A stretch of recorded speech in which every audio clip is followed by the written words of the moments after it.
पुराने बॉस का फ़ोन आया, बोले ये सिर्फ फ्रॉड नहीं है, इससे बहुत बड़ा है। मैंने हाँ तो कह दिया, लेकिन पता नहीं था कि मैं एक ऐसे जाल में घुसने जा रहा हूँ जो सच भी जानलेवा था।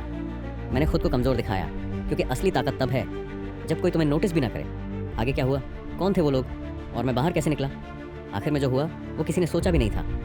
चुपचाप, बिना आवाज़ किए। ना कोई मीडिया कवरेज, ना प्रमोशंस, बस फाइल्स, डेटा और बैंक ट्रांजैक्शंस। लोगों को लगता था मैं बस एक सिंपल आदमी हूँ, थोड़ा शर्मीला, थोड़ा स्लो, लेकिन मैं जानबूझकर ऐसा दिखता था, क्योंकि जिस दिन लोग तुम्हें अंडर एस्टिमेट करने लगते हैं उसी दिन तुम असली काम कर सकते हो। मैं ज़्यादातर केसेस में पैटर्न ढूंढता था, कौन सा पैसा कहाँ से आया, कहाँ गया और क्यों गया।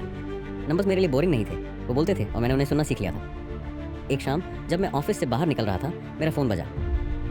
नंबर जाना पहचाना था, मेरे पुराने सीनियर का। वो आदमी जो पहले मिनिस्ट्री में था, अब एक बड़ी प्राइवेट कंपनी में बैठा था। मैंने कॉल उठाया। तू अभी भी गवर्नमेंट में है? हाँ। मैंने कहा एक केस है, थोड़ा देख सकता है क्या? मैं चुप रहा, फिर पूछा ऑफिशियल केस है?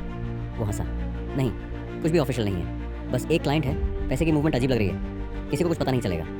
मैं चाहता हूँ तू चुपचाप देख ले, बस मुझे बता दे क्या चल रहा है। मैं तुझसे सीनियर की तरह नहीं, दोस्त की तरह पूछ रहा हूँ। मैंने हल्के से मुस्कुरा कर कहा ठीक है। मुझे पता था ये काम छोटा नहीं है, ना कोई रिटन ऑर्डर, ना लीगल बैकअप, ना सिक्योरिटी। अगर कुछ पकड़ा गया तो मैं अकेला फंसूंगा, लेकिन मैं फिर भी तैयार था, क्योंकि कुछ चीज़ें इंस्टिंक्ट से की जाती हैं और ये वैसा ही मोमेंट था। कहानी वहीं से शुरू हुई, एक फ़ोन कॉल से। क्लाइंट का नाम था नेक्सस एक्सपोर्ट्स, एक छोटा सा एक्सपोर्ट इंपोर्ट बिजनेस जो दिल्ली से चल रहा था। ऑन पेपर सब कुछ नॉर्मल लग रहा था, invoices, bank accounts, GST filings. लेकिन जैसे जैसे मैंने डिटेल्स देखनी शुरू की, चीज़ें धीरे धीरे अजीब लगने लगी। एक ही दिन में एक ही कंपनी को 3 बार पैसा गया, 3 अलग अलग शहरों से। एक सप्लायर जो लाखों में पेमेंट ले रहा था, लेकिन उसका कोई डिजिटल फुटप्रिंट ही नहीं था। फ़ोन नंबर तो था पर बंद। ऑफिस का एड्रेस एक बंद गोडाउन। मैंने सबसे पहले यही सोचा, सिंपल लेयरिंग है, पैसा घुमा रहे हैं, शायद कोई लोकल लॉन्ड्रिंग रैकेट है। मैंने अपने एक्स बॉस को कॉल किया, कुछ तो गड़बड़ है, छोटा मोटा स्कैम लग रहा है। उसने बोला तू थोड़ा और डीप जा, मैं चाहता हूँ पूरी पिक्चर साफ हो। मैंने डीप जाना शुरू किया। कई दिनों तक मैं सिर्फ डेटा ट्रेस कर रहा था, एक ट्रांजैक्शन से दूसरी, दूसरी से तीसरी। नाम बदलते जा रहे थे लेकिन पैसों का पाथ वही था। और फिर एक नाम सामने आया जो कहीं भी लिखा नहीं था, लेकिन पेमेंट हर बार उसी से जुड़ा था, एसके इंडस्ट्रीज़, मॉरिशस। कागज़ों में एसके कहीं नहीं था, लेकिन फंड फ्लो वहाँ तक जा रहा था। उस दिन मुझे पहली बार समझ आया, ये सिर्फ एक फेक कंपनी की बात नहीं है, ये नेटवर्क है और इसके पीछे कोई बड़ा आदमी है। मैंने डिसाइड किया कि अब मुझे लोगों से कम बात करनी है, फिर चाहे वो मेरे खुद के सीनियर क्यों ना हो। अब गेम बदल चुका था, अब मैं कोई रिपोर्ट नहीं बना रहा था, अब मैं जाल में उतर चुका था। अब तक मैं एक अलग दुनिया में था। दिन में ऑफिस में बैठा रहता, हेडफोन लगाकर, जैसे कोई सामान्य एनालिस्ट हो। दोपहर का खाना चुपचाप खाता, ज़्यादा बात नहीं करता। लेकिन रात में पुराना लैपटॉप, कमज़ोर इंटरनेट और एक पुराना नक्शा सॉफ्टवेयर जो मैं खुद ट्रेस के लिए इस्तेमाल करता था। एसके इंडस्ट्रीज से जुड़े 3 और नाम निकले, सभी ऑफशोर, सभी शेल कंपनियाँ। एक बात साफ थी, पैसा भारत से बाहर जा रहा था, फिर घूम फिर आकर किसी और नाम से वापस आ रहा था। लेकिन सवाल ये था क्यों? फिर एक दिन एक छोटी सी फाइल ने सब कुछ उलट दिया। नेक्सस एक्सपोर्ट्स के एक पेमेंट फाइल में एक पैसा गया था वरदान एंटरप्राइजेस को। कंपनी छोटी थी, लेकिन खाता था किसी सुनील सिन्हा के नाम पर, और ये नाम मुझे पहले भी सुनाई दिया था। कुछ साल पहले एक हवाला गया इसमें, लेकिन मैं ऐसा था नहीं। अब मैं इस नेटवर्क के बीचों बीच था और पीछे जाना अब मुमकिन नहीं था। अब मैं पूरी तरह से इस खेल में फंसा हुआ था। हर दिन एक नई परत खुलती जा रही थी और हर नई परत के साथ खतरा भी बढ़ रहा था। मैंने अपने काम को और भी ज़्यादा छुप कर करने लगा। किसी को भी पूरा भरोसा नहीं था।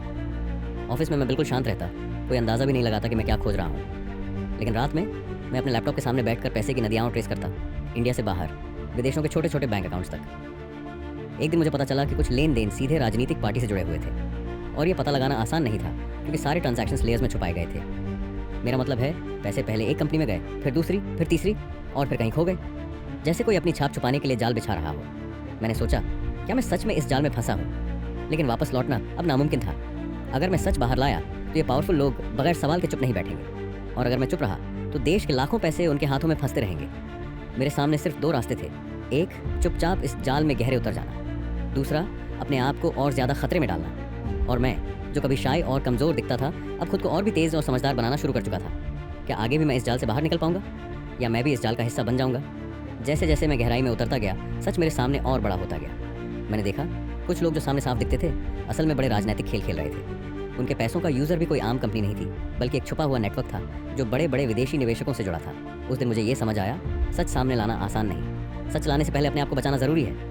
मैंने अपने आसपास के लोगों से दूरी बनानी शुरू की, किसी को अपना पूरा प्लान नहीं बताया, और हर बार जब कुछ नया मिला तो उसे चुपके से समझा। एक रात जब मैं अपने कमरे में था, मुझे लगा कोई मुझे देख रहा है। शायद मेरा दिमाग मेरे साथ खेल रहा था, लेकिन उस दिन से मैं और भी सतर्क रहने लगा। किसी भी मीटिंग में बिना कारण शामिल नहीं हुआ, और हर फ़ोन कॉल को चुपके से रिकॉर्ड करने लगा। मेरा डर सही निकला। एक दिन मेरी पहचान लीक हो गई और मुझे पता चला कि ताकतवर लोग मुझे फंसाने की कोशिश कर रहे थे, पर मैं भी पूरी तरह बेबस नहीं था। मैंने एक प्लान बनाई, ऐसी प्लान जिससे मैं न सिर्फ खुद बच सकूं, बल्कि पूरा सच भी सामने ला सकूं। पहली बात, मैंने अपने सारे काम की कॉपी सुरक्षित जगह छुपा दी, यहाँ तक कि अपने लैपटॉप की हार्ड ड्राइव तक 2 हिस्सों में बांट दिया। एक हिस्सा ऑफिस में, दूसरा अपने घर के एक सुरक्षित ठिकाने पर। फिर मैंने धीरे धीरे अपने पुराने कॉन्टैक्ट्स को उपयोग करना शुरू किया। कुछ ट्रस्टेड लोग जो मुझे बाहर से मदद दे सकते थे। मैंने एक फेक आइडेंटिटी बनाई, जिससे मैं बिल्कुल अलग आदमी बन गया, जो कभी भी उस केस से जुड़ा नहीं दिखता था। सबसे बड़ा कदम था सच को एक ऐसी जगह पर लीक करना जहां दबाव ज़्यादा हो, लेकिन मेरा नाम ना आए। मैंने उस डेटा को एक बड़े जर्नलिस्ट को भेज दिया, जो पूरे मामले की गहराई से जांच कर सकता था। इससे 2 फायदे हुए। पहला, सच बाहर आ गया, और दूसरा, मेरे ऊपर जो दबाव था वह कम हो गया, क्योंकि मामला अब पब्लिक था। बॉस ने बाद में बताया कि वो प्राइवेट सेक्टर में रहते हुए भी इस पूरे खेल को मॉनिटर कर रहा था। उन्होंने मुझे सलाह दी, तू अब ज़्यादा आगे मत बढ़, इस खेल में बहुत लोग गिर जाते हैं, अब तुझे बचना है और अगले मौके का इंतज़ार करना है। मैंने भी यही किया। बाहर से तो मैं वही छोटा शर्मीला इंसान दिखता रहा, लेकिन अंदर से मैं सबसे तेज़ और सबसे समझदार खिलाड़ी बन गया था। और हाँ, सबसे ज़रूरी बात, मैंने कभी भी खुद को बड़ा नहीं दिखाया। मैंने हमेशा छोटी छोटी बातों पर ध्यान दिया, ताकि कोई भी मुझे नोटिस न कर सके। आज भी जब कोई पूछता है तुमने इतना बड़ा सच कैसे निकाला, तो मैं हंसकर कहता हूँ, कभी कभी सबसे बड़ी ताकत होती है छोटा दिखना और चुपचाप काम करना। ये कहानी यहीं खत्म नहीं होती, लेकिन मैं वहाँ तक पहुँच गया जहाँ कोई आम आदमी नहीं पहुँचता।